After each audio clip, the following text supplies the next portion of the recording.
کھانے کے آداب کے سلسلے میں آداب کا بیان چل رہا ہے، تو کھانے کے کیا آداب ہے اس سلسلے میں عمر ابن ابو سلمہ رضی اللہ تعالیٰ عنہ کی روایت بیان کی تھی کہ میں چھوٹا سا تو تھا، نبی کریم صلی اللہ علیہ وسلم کی تربیت میں تھا، اور کھاتے وقت میرا ہاتھ ادھر ادھر گھومتا تھا، تو آپ صلی اللہ علیہ وسلم نے میرا ہاتھ پکڑ کر مجھے 3 باتیں فرمائی۔ ایک تو ہے کہ کھانے سے پہلے بسم اللہ پڑھو، دوسرا ہے کہ اپنے دائیں ہاتھ سے کھاؤ، اور تیسرا ہے کہ اپنے سامنے سے کھاؤ۔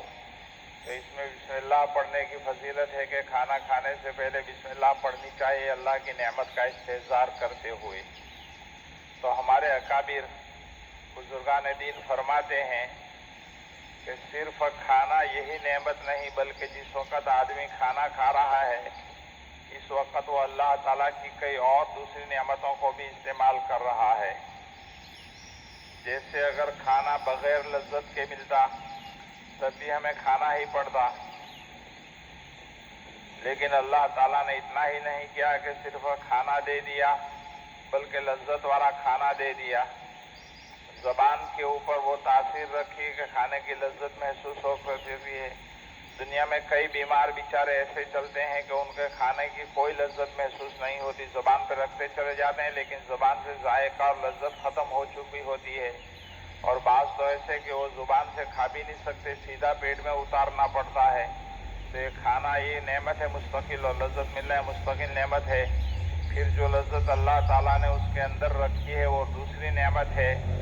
پھر عزت کے ساتھ اللہ تعالیٰ ہمیں دے رہا ہے، ورنہ ایسا ہوتا کہ بے عزتی کے ساتھ ڈال دیا جاتا، جیسے بعضوں کے سامنے ذلت کے سامنے ڈال دیا جاتا ہے۔ ہمارے ساتھ تو ایسا نہیں ہے، اللہ تعالیٰ نے ہمیں بے عزتی کے ساتھ کھلایا ہو۔ پھر یہ کہ بھوک بھی دی، یہ مستقل ایک نعمت ہے، بھوک کا لگنا یہ مستقل نعمت ہے۔ بھوک لگے تب کھانے کا مزہ ہوتا ہے، ورنہ کھانا بھی ہو، لذت بھی ہو اور عزت کے ساتھ بھی ہو، دسترخوان پر بیٹھ کر بٹھا کر ہمیں کھلائیں، لیکن ہمارے اندر کھانے کا تقاضا ہی نہ ہو، بھوک ہی نہ لگتی ہو، تو کھانے میں کیا لطف آئے گا؟ معلوم ہوا کہ بھوک یہ بھی اللہ تعالیٰ کی بڑی نعمت ہے، بھوک کا لگنا یہ بھی اللہ تعالیٰ کی نعمت ہے۔ اگر بھوک ہی نہ لگے تو پھر وہ نعمت کی قدر کیسے ہوگی؟ پھر جس وقت ہم کھانا کھا رہے ہیں عافیت کے ساتھ کھانا کھا رہے ہیں، ورنہ کبھی ایسا ہوتا ہے کہ ایک آدمی کو کھانا بھی ملا، لذت بھی ملا، عزت کے ساتھ بھی ملا، بھوک بھی لگی، لیکن کوئی مصیبت آ گئی، ایک دم سے کوئی عزیز بیمار ہو گیا، کسی پر ہارٹ کا حملہ ہو گیا، تو اب کھانا کھا رہے ہیں لیکن بالکل بے دلی کے ساتھ کھا رہے ہیں، اس میں عافیت نہیں ہے۔ کھانا سامنے طرح طرح کے پکوان رکھے ہوئے ہیں، لیکن گھر ہی کا کوئی آدمی بہت زیادہ بیمار ہو گیا، وہ سامنے پڑا ہوا ہے، تو اس کو دیکھتے ہوئے یا اس کی خبر سنتے ہوئے کیسے کھانے میں مزہ آئے گا؟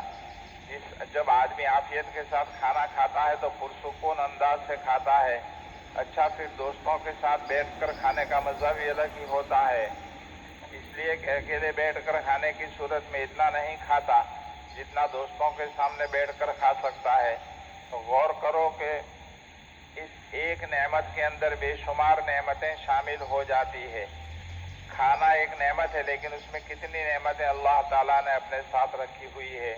تو اس نعمتوں کو سوچ کر بسم اللہ، یعنی یہ سب اللہ کی طرف سے نعمتیں ملی ہوئی ہے، اس کا احساس کرتے ہوئے بسم اللہ پڑھنا چاہیے۔ اس لیے ضرورت ہے کہ آدمی ان سب چیزوں کو سوچے۔ جب آدمی یہ ساری چیزیں سوچے گا تو اللہ کی نعمتوں کا شکر ادا کرے گا، اور پھر اس سے اللہ تعالیٰ کی ذات کے ساتھ تعلق پیدا ہوگا۔ اسی تعلق کو پیدا کرنے کے لیے ہمیں حکم دیا گیا ہے کہ کھانا شروع کرنے سے پہلے اللہ کا نام لو، یعنی بسم اللہ پڑھو۔ دنیا میں بے شمار کئی اللہ کے بندے ایسے ہیں جو ملینوں کے مالک ہیں، وہ چاہے تو سونے چاندی کے پلیٹوں کے اندر بھی کھا سکتے ہیں، لیکن کچھ بیماری ایسی لگ گئی ہیں کہ وہ سوائے چند چیزوں کے کچھ بھی نہیں کھا سکتے ہیں، سب کچھ پڑا ہوا ہے سامنے دسترخوان کے اوپر، لیکن وہی ان کے لیے مسور کی دال اور ہلکا پھلکا سا کھانا مونگ کا پانی کھا لیتے ہیں۔ بتایا چلا کہ اچھی نعمتوں کا ملنا یہ بھی اللہ کی طرف سے ہوتا ہے۔ پھر ایک نعمت کے اندر یہ 10 نعمتیں اللہ تعالیٰ نے جو رکھ دی ہیں ان کو بھی سوچتا رہے آدمی کہ کتنی کتنی نعمتیں اللہ تعالیٰ نے عافیت کے ساتھ دی ہے۔ صبح